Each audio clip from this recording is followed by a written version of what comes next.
Big boss season 8లో Nikhil గురించి ప్రత్యేకంగా చెప్పాల్సిన అవసరం లేదు. నిఖిల్ ఎవరికైనా ఏదైనా మాటిస్తే ఆ మాట పైన నిలబడే రకం. ఇక దేవర సినిమాలో దేవర చెప్పినట్టుగా దేవర అన్నాడంటే చెప్పినాడని అర్థం. అదే చెప్పినాడంటే దాని అర్థం సినిమా చూసిన వాళ్ళకు అర్థమయ్యే ఉంటుంది. ఇక అదే రేంజ్లో దూసుకుపోయాడు ఇవాళ నిఖిల్.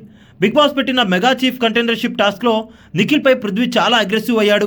వీరిద్దరి మధ్య కూడా అసలు గొడవలు జరుగుతాయా అన్నట్టుగా హౌస్ మేట్స్ అందరూ కూడా బెత్తరపై బిల్ల వేసుకున్నారు ఆ సన్నివేశాన్ని చూసి.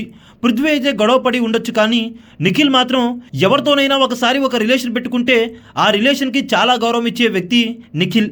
ఆ టాస్క్లో గొడవైనా కానీ పృథ్వీకి తోడుగా అండగా నీడగా నిలిచాడు ఈ టాస్క్లో.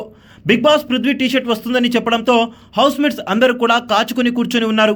అతని టీషర్ట్ ఎప్పుడు వస్తుందా, ఆ టీషర్ట్ని ఎప్పుడెప్పుడు ముక్కలు ముక్కలుగా చేద్దామా చించుదామా అని చూస్తూ ఉన్నారు. కానీ నిఖిల్ మాత్రం అంతకి కొద్దిసేపు ముందు జరిగిన గొడవని మనసులో ఉంచుకోకుండా అప్పుడెప్పుడో పృథ్వీకి ఇచ్చిన మాట కోసం ఆ మాటని నిలబెట్టుకోవాలంటే ఇదే చివరి అవకాశం కాబట్టి దీని తర్వాత మెగా చీఫ్ అయ్యే ఆప్షన్ లేదంటూ బిగ్ బాస్ తెలియజేశారు.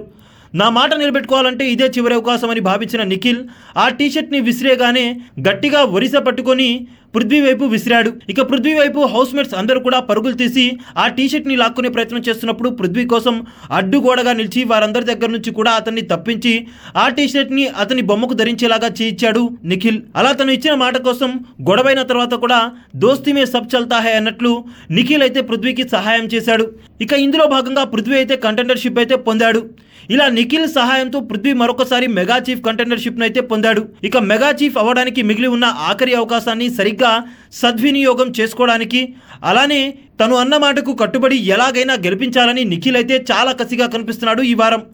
మరి నిఖిల్ పృథ్వీని గెలిపించగలడా? బిగ్ బాస్ హౌస్లో మాటిస్తే తప్పుడనే ఉన్న పేరుని కాపాడుకుంటాడా నిఖిల్? దీనిపై మీ అభిప్రాయం ఏంటో కామెంట్ చేసేయండి.